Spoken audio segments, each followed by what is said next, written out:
రైతు రుణమాఫీ చేయనందుకు నిరసనగా కాంగ్రెస్ సర్కార్పై బీఆర్ఎస్ యుద్ధం ప్రకటించింది. హైదరాబాద్ గన్ పార్క్ దగ్గర బీఆర్ఎస్ నేతలు ఆందోళనకు దిగారు. లైవ్ చూద్దాం. 18,000 కోట్లు ఏ ప్రాతిపదికన ఏ నిబంధనలు అమలు చేశారు? ఇవాళ తెలంగాణ సమాజానికి సమాధానం చెప్పాల్సింది. అదేవిధంగా రైతాంగానికి సంబంధించి సాగునీటి ప్రాజెక్టులకు సంబంధించి మీరు చెప్పినటువంటి చర్చలకు వస్తామన్నారు కదా, ఇవాళ ఇదే తెలంగాణ ఉద్యమ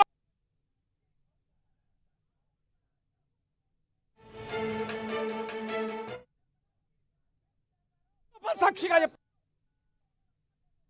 చెప్పడానికి కేసీఆర్ గారు, కేటీఆర్ గారు, హరీష్ రావు గారు అక్కర్లేదు. తెలంగాణ ఉద్యమంలో నిలబడి కొట్లాడినటువంటి జైలను పెంచి తెలంగాణ కోసం త్యాగం పోరాటాలు చేసినటువంటి మేము సరిపోతుంది, మేము సమాధానం చెప్తాం. రండి, మీరు ఎంత మోసం చేసిరో సాగునీటి ప్రాజెక్టులో కానీ రైతాంగా కానీ మొత్తం కానీ ఇవాళ అది కానీ ఇవాళ తక్షణమే మీ ప్రాలోపనలో మీ పిచ్చి పిచ్చి వ్యవహారాలు మానుకోవాలి, లేకపోతే తెలంగాణ సమాజం ఖచ్చితంగా మీకు బుద్ధి చెప్తుంది అని ఈ సందర్భంగా హెచ్చరిస్తుంది. దాంతో పాటుగా ప్రధానంగా మరికొంతమంది కూడా మాట్లాడించే ప్రయత్నం చేద్దాం.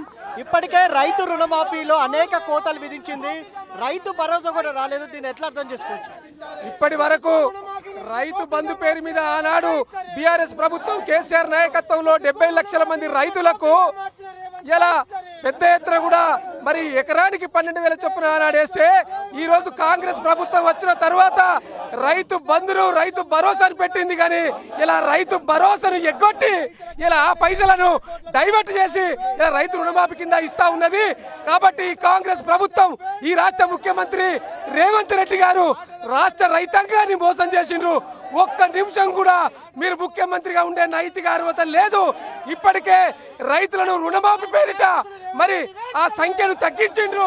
ఇప్పటికే 12 లక్షల మంది రైతులకు మరి అనేక కొరివీలు పెట్టి ఈ రైతు రుణమాఫీ కాకుండా చేసిండ్రు. కాబట్టి రాష్ట్ర ముఖ్యమంత్రి రాజీనామా చేయాలి. రాజీనామా చేయాల్సింది హరీష్ రావు గారు కాదు, రాజీనామా చేయాల్సింది ఈ రాష్ట్ర ముఖ్యమంత్రి.